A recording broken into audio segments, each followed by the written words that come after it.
ఇప్పుడు చెప్పండి, అంటే మీ రాజీనామా మీద ఆగమేఘాల మీద నిర్ణయాలు తీసుకోవటం కనుక పర్సనల్ గ్రెడ్జ్ ఉందా మీ మీద వాళ్ళందరికీ? అంటే నేను అప్పటికి క్రిటిక్గా ఉన్నాను కదా సార్. ఉపేంద్ర గారు రామారావు గారు ఢిల్లీకి వెళ్ళినప్పుడు మహానాడు తెలుగుగానే మీరు అపోజ్ ఇష్యూస్ తర్వాత ఈ మండల్ వైజ్ ఏదైతుందో సారా సిస్టమ్ పెట్టడం కానీ దీనివల్ల ఏమవుతుందంటే పెట్టుబడిదారులు వచ్చి ఏదైతుందో గుత్తేదారులు అవుతారు. మనకు ఎంతోమంది నిరుద్యోగులు మీకు అభిమానులు గ్రామానికి ఉన్నారు. మేము రాముడు కృష్ణుడు మన ఇది పాతాల భైరవులు ఉంది కదా, అది ఆయన పేరేదో ఉంటుంది కదా, రాముడు అని ఇట్లా తోట రాముడు అని ఇట్లా ఉన్నది. గ్రామాల్లో ఏదైతుందో ఉంటే ఓ 4-5 యువకులు కలిసి ఆ సారా తీసుకుంటారు. దీనివల్ల పెట్టుబడి పెరుగుతుంది, మంచి పద్ధతి కాదని. అట్లనే ఆయన అర్బన్ సీలింగ్ ఆలోచించాడు. ల్యాండ్ సీలింగ్ను మళ్ళీ రివ్యూ అన్నాడు. రివ్యూ అంటే నేను హౌస్లో మాట్లాడాను మార్చిలో. దాని మీద రాజ్ కుమార్ గారు, కాడగడ ప్రశ్న గారు వచ్చారు. కొంతమంది ఇక్కడ కూర్చున్నగా పెద్దలకు ఏదైతుందో మళ్ళీ ఇదివరకే చితికిపోయారు. మళ్ళీ ఇంకొక ల్యాండ్ సీలింగ్ అనే సిస్టమ్ గ్రామాల్లో తెస్తున్నారు. నిజంగానే ఈ ప్రభుత్వానికి చిత్తశుద్ధి ఉంటే అర్బన్ సీలింగ్ ఇవ్వదండి. ఇక్కడ ఉన్న ఒక పెద్దలకైతే కొన్ని కాంప్లెక్స్లో ఒక మడిగ వాల్యూ మా 50 ఎకరాలు కూడా సరిపోదని చెప్పాను. అంత ఇన్కమ్ కూడా మాకు రాదు. తో దయచేసి ఇటువంటి చర్యలు అది అని ఇట్లా ఈ విధంగా కొన్ని ఇష్యూస్ మీద అట్లనే జీవన్ రెడ్డి ఎక్సైజ్ మినిస్టర్ ఉంటే కూడా అన్యాయం జరుగుతుంది. అక్కడ వాళ్ళ ఎమ్మెల్యేస్కు డబ్బులు ఇస్తూ ఉంటే మీరు వాళ్ళు అంటే ఇతను వెళ్ళిపోయేది ఉంటే మనకు ఇది క్రిటిక్. అప్పుడు ఇంత రామారావు గారి మీద విత్ ఇన్ ఇమీడియట్ 3-4 monthsలో ఇంత క్రిటిక్గా మంత్రుల మీద కానీ చేసిన వాళ్ళు లేరు. అంటే థారన్ ఇన్ ది ఫ్లష్ అంటారు ఆ టైప్లో. దాంట్లో ఏమైందంటే నేచురల్లీ ఆ ప్లేస్లో ఉపేంద్ర గారి ప్లేస్లో ఉన్నా నేను చేస్తాను. అది రామారావు గారు చెప్పారా లేదు. అదే మళ్ళీ క్రైస్ట్ అయిన తర్వాత రామారావు గారిని నేను ఈ సంజయ్ మంచి మా శాసనసభ్యులు అమ్ముడు పోయిన తర్వాత నేను అతన్ని కలవడం జరిగింది. రామారావు గారిని ఢిల్లీలో ఏదైతుందో ఆగస్టు సంవత్సరం పోయిన తర్వాత August 1st ఢిల్లీ అయ్యేది. మద్రాసులో ఒకరు ఎవరో చనిపోయారు కిరోసిన్ పోసుకొని. అక్కడ కలిసి అతను 3rd or 4th September వచ్చాడు. ప్రొసెషన్ వస్తున్నాడు. ఇక్కడ అప్పుడే రేణుకా చౌదరి పాలిటిక్స్లో ఎంటర్ అయ్యాది. కారులో రివాల్వర్లు పెట్టుకొని. అంతకుముందు భాస్కర్రావు గారి మీటింగ్లో చెప్పులు వేస్తే ఆమె మీద దాడి చేస్తే ఆమె పోలీసులు చేశారు. పోతా ఉంటే నేను అక్కడ సెంట్రల్ వైజ్ లిబర్టీ దగ్గర ఉంటే ఆయన ఇట్లా చూసి వెనుకకు 2 సార్లు నమస్కారం పెట్టిన విఎన్ రెడ్డి అని అప్పుడు కార్పొరేటర్ ఇప్పుడు కూడా ఉన్నాడు కాంగ్రెస్ పార్టీలో, మలక్పేట నుంచి ఉండే తీగల కృష్ణారెడ్డి గారిని ఓడించాడు. అరే నీ పని మంచిగా ఉంది ప్రకాష్, మేము ఇంత కష్టపడుతూ మమ్మల్ని ఓడుకుతున్నాం, నువ్వు అంత నీటిలో నేను అది చేస్తుంది అంటే నాకు ఒకటే, నువ్వు క్యారెక్టర్ నువ్వు మా వాళ్ళని తమ్ముడు పోయారు, నీలాంటి వాడు నిజాయితీ పరుడు అనే ఉద్దేశంతో ఆయన అట్లా చేస్తున్నాడు. ఇట్లా వెనుకకు పోయి కూడా ఇట్లా అంటుండే.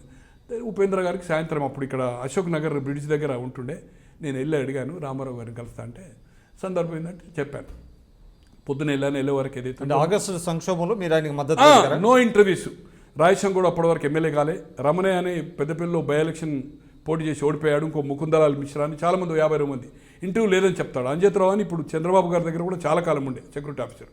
ఆయనకు చెప్పాను ఉపేంద్ర గారికి చెప్పు నేను ఇట్లా వచ్చానని చెప్తే ఆయన పోయి చెప్పాడు. ఇద్దరే ఉన్నారు మీద రూమ్లో. ఒకటేసారి వెళ్ళాను. అంతకుముందు ఆ డైనింగ్ హాల్లో ఏదైతుందో టికెట్లు అప్పుడు కూర్చున్న తర్వాత మీది వెళ్ళిన తర్వాత ఇట్లా వెళ్ళి మళ్ళీ లెఫ్ట్ పోయిన తర్వాత రూమ్లో కూర్చున్నాడు. వెళ్ళి ఇద్దరం కూర్చున్నాం. రండి ప్రకాష్ రావు గారు అని లేచి నిలిచినాడు.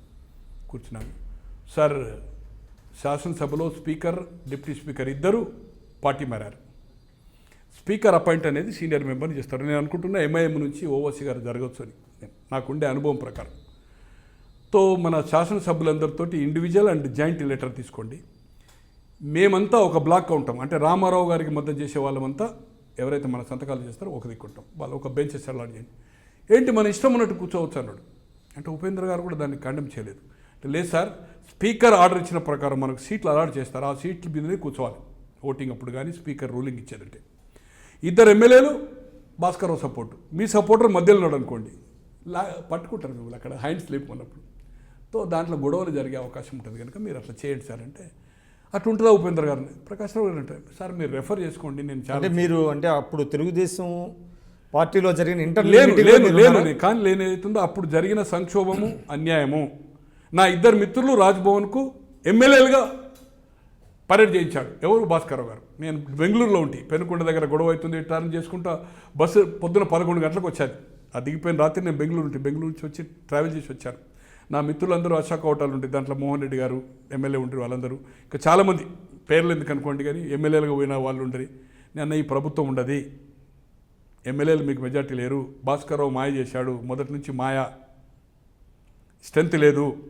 ఆల్రెడీ అప్పటికే మన రామకృష్ణ ఇప్పుడు వెంకయ్య నాయుడు ఇప్పుడు జయపాల్ రెడ్డి అయిపోయారు. అక్కడ నుంచి మూవ్ కావాలి. ఇక మూవ్ ఏదైతుందో బెంగళూరు ఇవన్నీ చేశారు. తర్వాత ఢిల్లీకి పర్యటకు ఢిల్లీ కూడా తీసుకెళ్ళారు. సబ్సిక్వెంట్గా గవర్నమెంట్ వచ్చింది అనుకోండి. ఆ పబ్లిక్ మీటింగ్ కంటే ముందు ఇది నేను కలిశాను. ఇది 5th అంటే మళ్ళీ ఇన్స్టాల్ 15th. నా క్వశ్చన్ ఏంటంటే, మీరు రాజీనామా చేసిన తర్వాత for a long time your not in politics అంటే నాకు ఆల్వేజ్ ఏంటండి అంటే నేను అనేది పొలిటికల్లీ సెంట్రల్ స్టేజ్లో మీరు లేరు. లే ఒకటి, నేను ఎప్పుడు కానీ యూత్ కాంగ్రెస్ పదవి కానీ కాంగ్రెస్లో పదవి కానీ ఏ రోజు తీసుకోలేదు.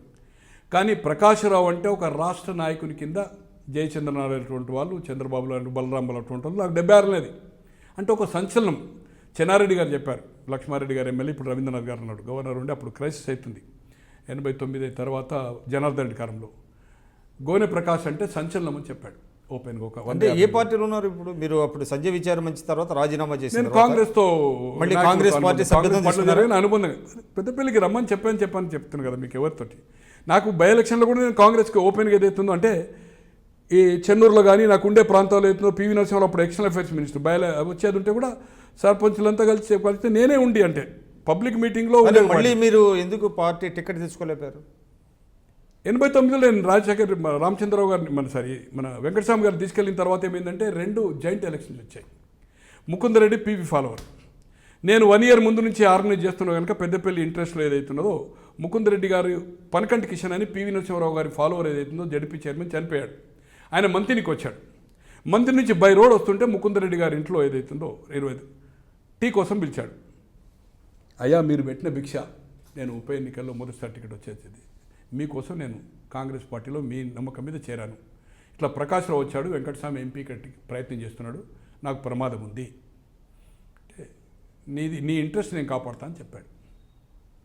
దానికి అనుగుణంగానే 89లో నేను నామినేషన్ వేసి వెళ్ళిన తర్వాత ఇలా కేశవరావు బతుకున్నాడు, ప్రభాకర్ రెడ్డి బతుకున్నాడు, వెంకటస్వామి చనిపోయాడు, బాలగూడ చనిపోయాడు. ఈ నలుగురము నామినేషన్, అప్పుడు నామినేషన్ వేసి 7వ రోజు వరకు నామినేషన్ వేయచ్చు. 8th scrutiny, 9th 10th day విడ్రాస్ అప్పుడు లాస్ట్ అవర్లో కూడా బీఫామ్ ఇవ్వచ్చు. ఇప్పుడేమో సిస్టమ్ డిఫరెంట్. అప్పుడు ఏదైతుందో ఒక పార్లమెంటరీ పార్టీలో ఒక డిసిషన్ అయింది. 89 నవంబర్ ఎలక్షన్ 2-3 కూడా వేసేవాడు. ఎవరైనా కానీ వేసుడు కాదు, ఒక అసెంబ్లీ సీటుని ఏదైతుందో పార్లమెంటు సభ్యుడు చేంజ్ చేసుకోవచ్చు. దాని మీద ఢిల్లీకి వెళ్ళాం. ఢిల్లీకి వెళ్ళిన తర్వాత ఆప్కా ఏకైనా అని అప్పుడు కేఎన్ సింగ్ ఇన్ఛార్జ్ ఉండే.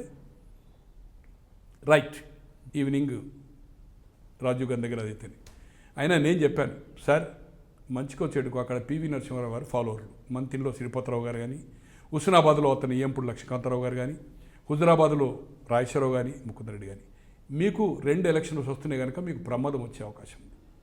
పివి నరసింహారావు ఒప్పుకుంటే నేను రైట్, అదర్వైజ్ కొంచెం మీకు ఇబ్బంది ఏమో అవుతుందేమో, ఎందుకంటే మిమ్మల్ని ఏం తీసుకొచ్చాను నా ఒక్క నమ్మకం మీద ఒక అగ్రెసివ్ పోతే ఎక్కడన్నా వాళ్ళ గ్రూపు ఇక్కడ అపోజ్ చేస్తే మీకు ఇబ్బంది అవుతుందని చెప్పి పివి దగ్గరికి పోయాను. ఆ 9th అక్కడ మాన్సింగ్ తాజ్మహల్ హోటల్ దగ్గర ఉండేది. లోపలికి వెళ్ళారు వీళ్ళు, ఈ నలుగురు, ప్రభాకర్ రెడ్డి, కేశవరావుకి టికెట్ దొరకలే, బాలగూడ దొరికింది, ప్రభాకర్ రెడ్డి కూడా నేను టికెట్ దొరకలేదు. కేశవరావు గారు నామినేషన్ వేశాడు, ముషీరాబాద్, సికింద్రాబాద్, ఇంకేదో 3 కాన్స్టిట్యూన్సీలు వేశాడు ఆయన. తో వెళ్ళాడు. వెళ్ళిన తర్వాత ఇట్లా సార్ ఒకటి చేంజ్ చేసుకోవచ్చు అంటే అన్నాడు. ఇట్లా ప్రకాష్ వచ్చిండు, మీకు తెలుసు బై ఎలక్షన్లో కూడా మనకు సపోర్ట్ చేసిండు అక్కడ అంటే. ఈయన అక్కడికి వచ్చాడు, పివి నరసింహారావు గారికి నేను బాగా నోట్స్ అప్పుడే చెప్పాను, నీకు 84 ప్రమాదం వస్తుంది. బై ఎలక్షన్ టికెట్ కోసం ఆయన కలిసినప్పుడు జగన్నాథరావు రెఫర్ ఇస్తే అక్కడ ఢిల్లీ లేకపోతే మళ్ళీ రాజ్భవన్లో వచ్చి కలిశాను. సురేందర్ రెడ్డి గారు ఇప్పుడు బతుకున్నాడు, ఎక్స్ఎంపీ. మాట కాసం నారాయణ చనిపోయాడు ఉన్నాడు. రాజ్భవన్లో కలిసిన తర్వాత అప్పుడు మంచం ఉంటుండే, మంచానికి మచ్చర్దాలు దోమలు లేకుండా, ఇప్పుడే అన్నీ ఇవి వచ్చాయి. తో లోపల కూర్చోబెట్టుకుని, ప్రకాష్ నేను చెప్పినట్టు నేను ఆల్రెడీ ముకుందరెడ్డికి మళ్ళీ మాట ఇచ్చాను, నీకు భవిష్యత్తు గురించి చూస్తాను, నువ్వు 89లో కూడా నువ్వు వచ్చావు, నేను లోపలికి అలో చేయలేదు. అయితే ఆయన ఏం చేశాడు, వీళ్ళు అడిగారు ఇట్లా మరి ఉన్నాడు, మీరు ఆ మాట చెప్పేది ఉంటే మీ దగ్గరికి పోదామని కూడా ప్రకాష్ చెప్పాడు. అంటే ప్రకాష్ ఎక్కడన్నా నామినేషన్ వేసాడా మళ్ళా ఇంకా వేరే కాన్స్టిట్యూషన్? నేను ఆయనకు చెప్పాను మొదలే, మనం ఏది ఇంకోటి ఆలోచన లేదు ఒకటని. సరే వేయనట్టుంది, పిలుస్తా అంటే నా ముందు పిలవకు, is a very nice fellow.